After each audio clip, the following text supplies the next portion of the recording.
Bueno, me convocaron más que nada para hablar de una patología de la cual quisiéramos reforzar quizás el diagnóstico temprano, porque realmente tenemos acá un caso de una entidad en la cual existe un retraso del diagnóstico y por ende un cambio en lo que es el pronóstico eh, debido a ese retraso. Vamos a hablar un poquito de las implicancias de la inflamación conjuntival, de las herramientas diagnósticas que tenemos para el diagnóstico de estas entidades, de la discriminación del pemfigoide versus el pseudopemfigoide o entidades de cicatrización crónica no pemfigoide y las pautas, digamos, de manejo disponibles para la enfermedad cicatrizal. El pemfigoide de membranas mucosas, como sabemos, es una entidad de origen autoinmune. Es mayor la frecuencia en mujeres y vamos a tener en este caso una población añosa en general. Y esto va a determinar eh, que tengamos en cuenta esos factores para lo que es el manejo en cuanto al tratamiento, que en general es un tratamiento inmunosupresor. Y esto nos va a presentar bastantes desafíos en ese sentido. Fíjense que el compromiso ocular en estas entidades que pueden comprometer la mucosa oral, la conjuntival, la nasal, el esófago o los genitales, el compromiso ocular es de un 60 a un 70%, es bastante alto. Y en algunos casos el compromiso ocular es el único compromiso que tiene el paciente. Las características de esta entidad es que en sus inicios existe una afección que realmente es muy difícil de distinguir de cualquier otra entidad inflamatoria no autoinmune. Entonces son pacientes que se presentan con cuadros de conjuntivitis crónica, en general bilaterales, pero existen algunos casos de unilaterales, conjuntivitis recurrentes, y que nos van a ir dando algunos indicios de cicatrización conjuntival aberrante, es decir, cicatrización que por los antecedentes del paciente no tendrían que estar ahí. Entonces vamos a hablar de tres segmentos. Por un lado, aspectos clínicos, por otro lado, cómo realizamos el diagnóstico y aspectos evolutivos y de manejo.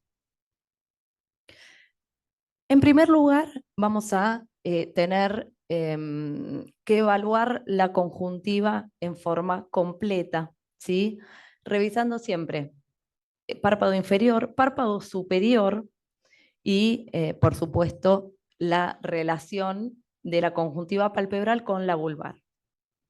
En los estadios iniciales de estas entidades, que en los estadios de Foster van a constituir el estadio 1, vamos a ver estas fibras blanco-nacaradas que nos hablan de una cicatrización subepitelio conjuntival, ya que estas son entidades que pueden formar ampollas o esa fibrosis subepitelial, de la cual son responsables los fibroblastos y los miofibroblastos y la reacción inflamatoria subconjuntival que existe en forma crónica.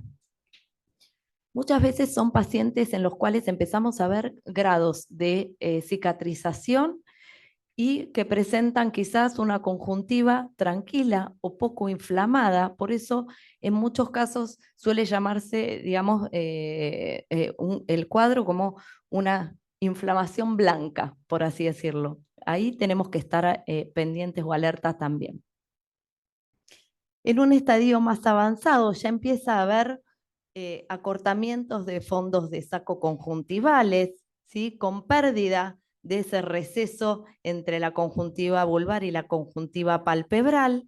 Y fíjense cómo en esta imagen podemos saber esa transición sin escalas entre esos vasos o esa vascularización entre la conjuntiva palpebral y la conjuntiva vulvar. estadios más avanzados de pérdidas de los fornices y esa fibrosis asociada sumado a distintos grados de inflamación.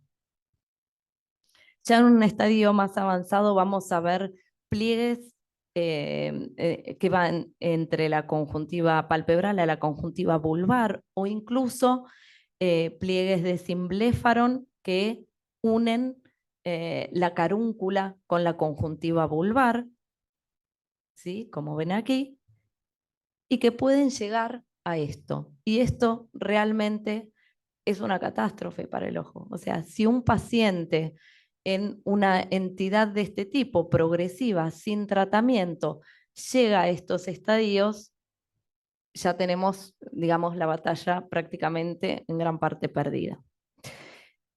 Estos cuadros, digamos, nos pueden llevar a alteraciones de la superficie ocular que están debidos a la malposición de pestañas por fibrosis, también cercanas al folículo, que hace que crezcan las pestañas en forma anómala hacia la superficie corneal, o que existe una atracción en la conjuntiva palpebral que hace que se malposicione el margen palpebral, produciendo entropión o ectropión cicatrizales. A su vez, lo tenemos que sospechar en aquellos pacientes que presentan cuadros de fibrosis y que tienen antecedentes de obliteración de los puntos lagrimales o que tienen alguna alteración en la histoarquitectura de la carúncula o del pliegue semilunar, que va fibrosándose y van perdiendo el cuerpo de la carúncula o directamente ya lo encuentran completamente fibrosado. Fíjense aquí estos pliegues carúnculo-vulvares o la pérdida por completo del punto lagrimal. También tendríamos que sospecharlo en aquellos pacientes que presentan cuadros de queratopatía, es decir, erosiones corneales recurrentes, erosiones corneales crónicas asociados a inflamación corneal y que no encuentran otra explicación, ya sea por neuropatía o alteraciones por exposición. Entonces, en estos casos, que quizás son poquitos, también tenemos que descartar patología inmunológica. Fíjense acá en este último paciente como es un paciente con un pemfigoide cicatrizal que también puede presentar, como en este caso, un adelgazamiento corneal progresivo, ¿sí? Un melting corneal, y como en este caso, esta paciente de 81 años, que aún bajo tratamiento inmunosupresor con metotrexate, en forma silente fue desarrollando un melting corneal que llevó a la perforación y a una queratoplastia. Ahora bien, tenemos un caso, por ejemplo, como este. Este es un paciente de sexo masculino que presentaba estas ulceraciones orales, estas ampollas en mucosa yugal, en el cual habían, digamos, se le había tomado biopsia de esas lesiones que no habían arrojado resultado. Posteriormente a esto aparecen algunos cuadros, digamos, de inflamación a nivel ocular, perdón, acá. Bueno, no puedo ir para atrás, con congestión crónica, fíjense la alteración de la carúncula y algunas lesiones fibrosas, pero muy leves.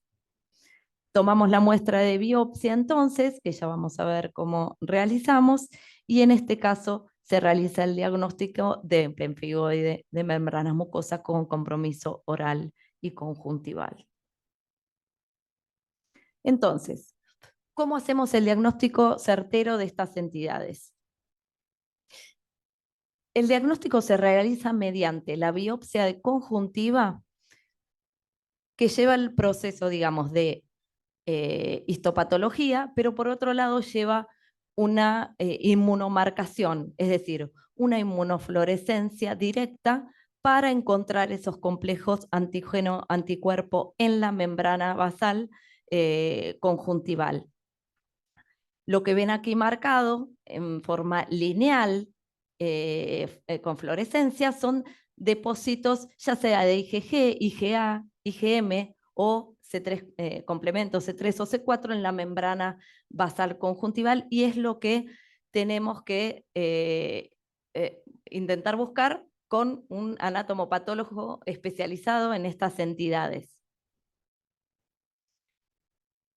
Ahora bien, la inmunofluorescencia directa, como van a ver, en muchos casos, quizás a nivel oral tiene más rescate o más positividad.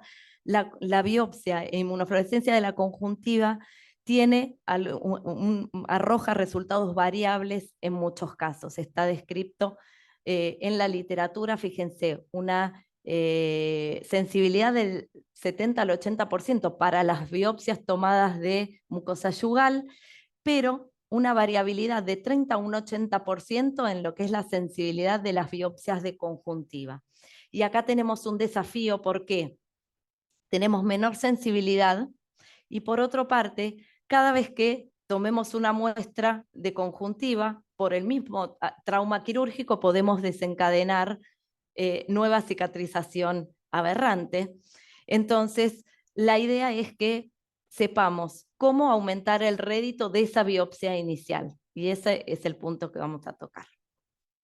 Entonces, punto 1.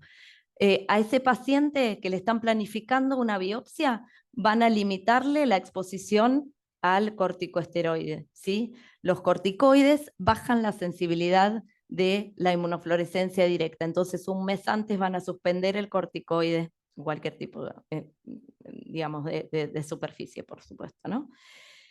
Y está demostrado que las tomas de muestras deben hacerse perilesionalmente a las imágenes fibróticas que tengamos. Si tomamos la muestra de la misma zona fibrótica o el pliegue de Symblepharon, es probable que no encontremos esos inmunocomplejos.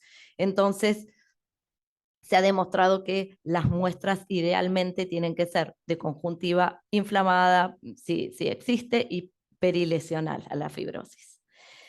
Por otro lado, tenemos que ser cautelosos y reducir la manipulación del tejido porque tenemos que mandar al anatomopatólogo un tejido que sea plausible de no tener alteraciones en esa delicada membrana basal. Y por otra parte, perdón que acá sale mal, un poquito mal la diapo,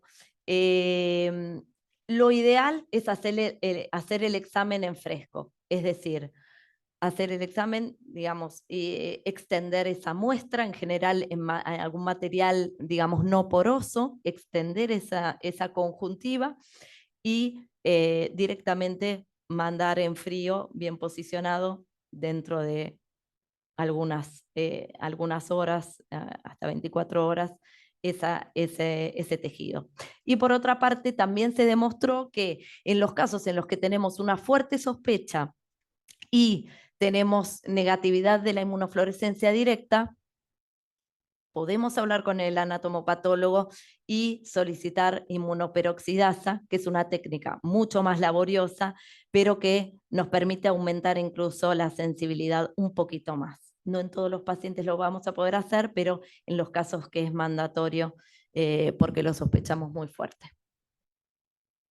Ahora bien, vamos a tener pacientes en los cuales vamos a sospechar fuertemente que existe una patología como el pemfigoide ocular cicatrizal, en el cual nos viene el resultado de una biopsia negativa. ¿Qué hacemos en este caso?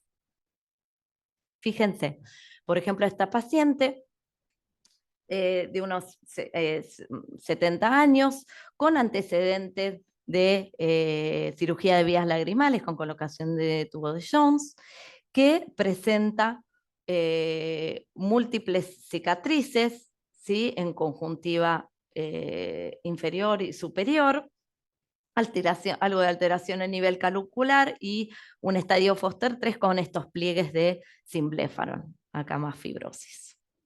La paciente presentaba una conjuntivitis recurrente.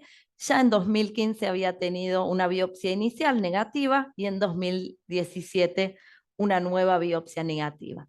Seguimos rebiopsiando a esa paciente, la paciente continuaba con inflamación, continuaba progresando en esa aparición de cicatrices. Bueno, la idea es, existen pacientes en los cuales ustedes hicieron todo por llegar al diagnóstico, ¿sí? Pero que tienen una conjuntivitis cicatrizal progresiva. Descartan todo tipo de diagnóstico alternativo que justifique esas cicatrices o esa conjuntivitis crónica y ya tienen un estadio que amerita hacer tratamiento o tiene progresión de esas cicatrices. Bueno, estos casos son los cuales nos van a ver que los catalogamos como un pemfigoide de membrana mucosa con biopsia negativa y haremos tratamiento en ese sentido. Y como estuvimos hablando de diagnósticos, digamos, diferenciales, vamos a tener cuadros muy similares a un pemfigoide y lo que vamos a tener que hacer es detectar si existen otras causas a descartar. ¿Qué puede explicar este tipo de cicatrices? Por ejemplo, las conjuntivitis crónicas por atopía, ¿sí? Por otra parte, los pseudopenfigoides medicamentosos, pacientes con medicación crónica en los cuales van a ver predominantemente todo ese fenómeno cicatrizal en donde decanta esa medicación a nivel inferior, en el fornix inferior.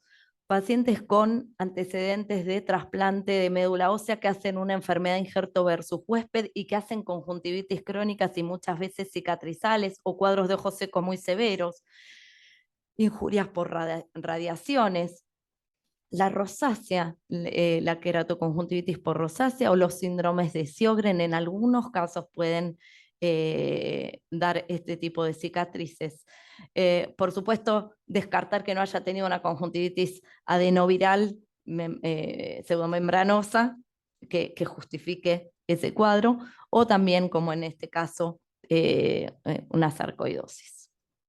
Este es un trabajo que presentamos este año en el Congreso del International Ocular Inflammation Society en Berlín, en el cual, bueno, estudiamos de 127 pacientes en los cuales teníamos este cuadro conjuntival con cicatrices aberrantes. Bueno, de esos 127, el 33 fueron positivos para pemfigoide. Ahora bien, ¿qué pasó con el 94 restante? Y en general encontramos a la cabeza la conjuntivitis alérgica por atopía, un porcentaje bastante grande por un pseudopenfigoide inducido por drogas y las conjuntivitis virales. Y acá, como ven, este pequeño porcentaje que aún así se consideró como pemfigoide positivo con biopsia negativa por las características clínicas. Este es otro caso de una paciente de 30 años con este cuadro de, ella hacía ampollas subtarsales recurrentes, luego hizo algunas lesiones orales. En este caso, esta paciente ya otro rango etario presentaba una dermatosis por IgA lineal, el cual es un cuadro, digamos, bastante similar al pemfigoide en la inmunofluorescencia, pero solo hay depósitos de IgA. El tratamiento de esta paciente aún, bueno, inició Dapsona, luego siguió evolucionando con sus formaciones ampollares y fíjense acá como pueden ver denudado el epitelio conjuntival, estos tractos fibróticos, y esta paciente evolucionó estabilizándose ya con micofenolato homofetil. Es decir, hacen, digamos, el tratamiento en escala de inmunosupresores hasta que logran el control. Esta otra paciente, ojo que pueden haber otros cuadros, en este caso una enfermedad, digamos, genética, una epidermolisis ampollar distrófica recesiva, una paciente con múltiples lesiones, fíjense esas adherencias de conjuntiva palpebral a conjuntiva vulvar, múltiples, muy marcadas, un ojo seco secundario y las lesiones en piel, perdón, en piel, aquí abajo, las lesiones en mucosa de la lengua, aquí en el paladar, como ven, y incluso también a nivel de mucosa vaginal y anal. Em,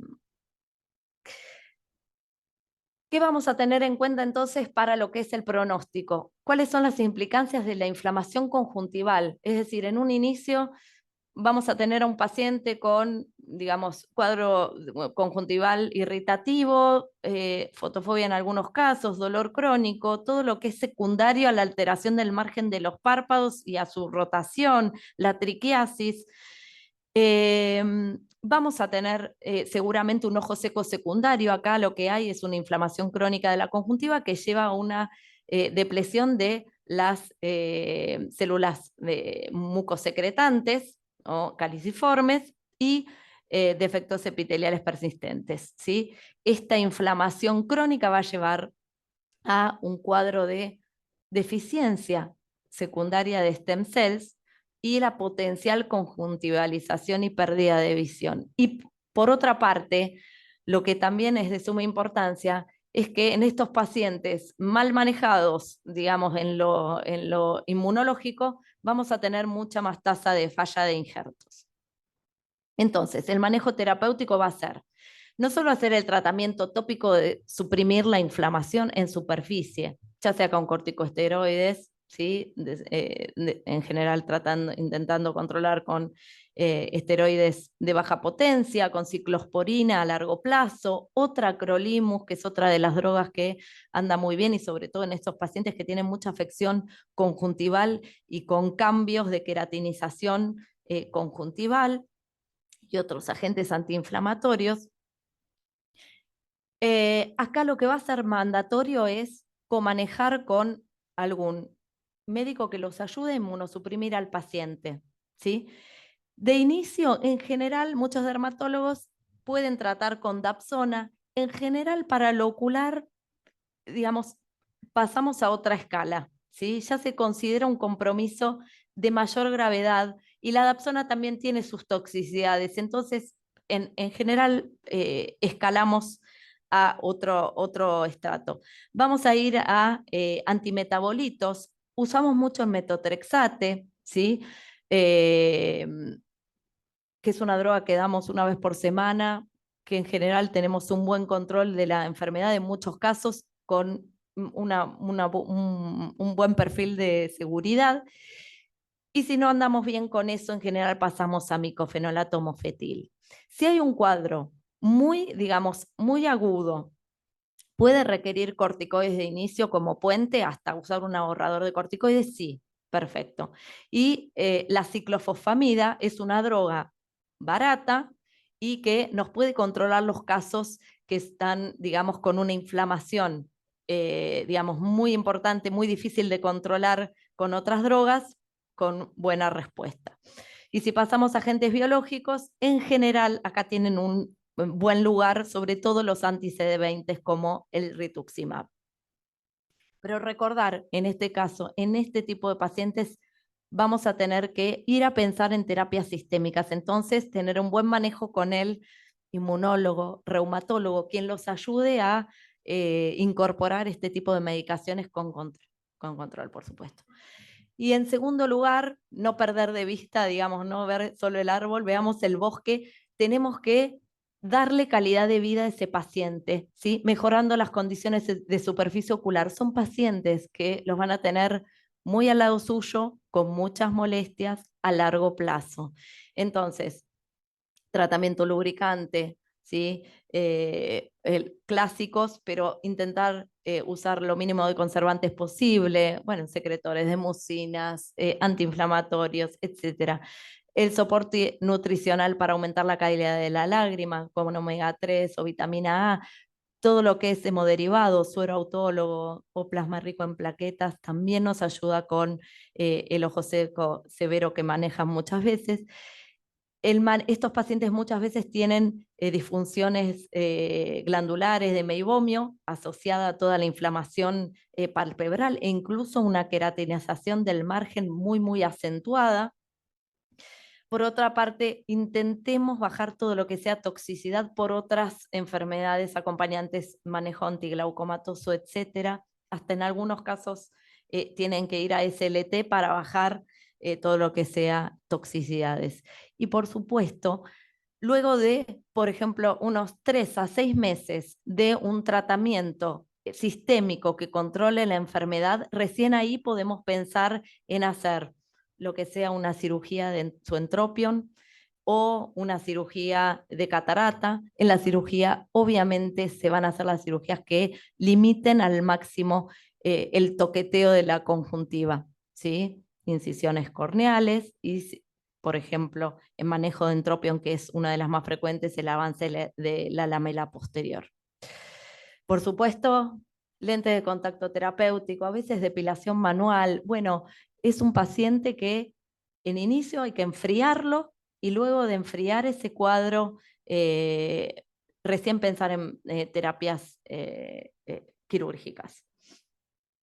Otros de los pacientes que son muy dificultosos, pero creo que en algún momento, no sé si se hablará de esto, es el síndrome de Stevens-Johnson, como enfermedades mucosinequiantes muy severas, pero que en algunos casos, como es en esta paciente, que ya había pasado su cuadro de Stevens-Johnson, tras muchos años desarrolló un cuadro de pemfigoide ocular cicatrizal y se postula que esto estaría dado por una exposición de epítopes en estas formaciones ampollares que se generaron inicialmente. Esta paciente tenía incluso inmunocomplejos circulantes en sangre. Esto un cuadro que vimos con las dermatólogas allá en el hospital italiano.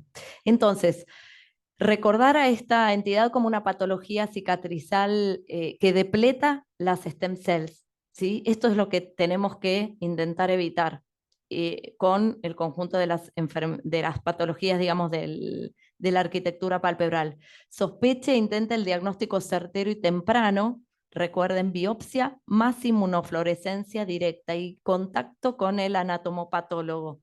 Ante la biopsia negativa, descarte otras causas, ya las vimos, y descartadas, tratar como pemfigoide de membrana mucosa si la enfermedad es progresiva, ¿sí? Y hacer un tratamiento antiinflamatorio va a ser, digamos, lo mandatorio y no olvidar dar calidad a la superficie ocular.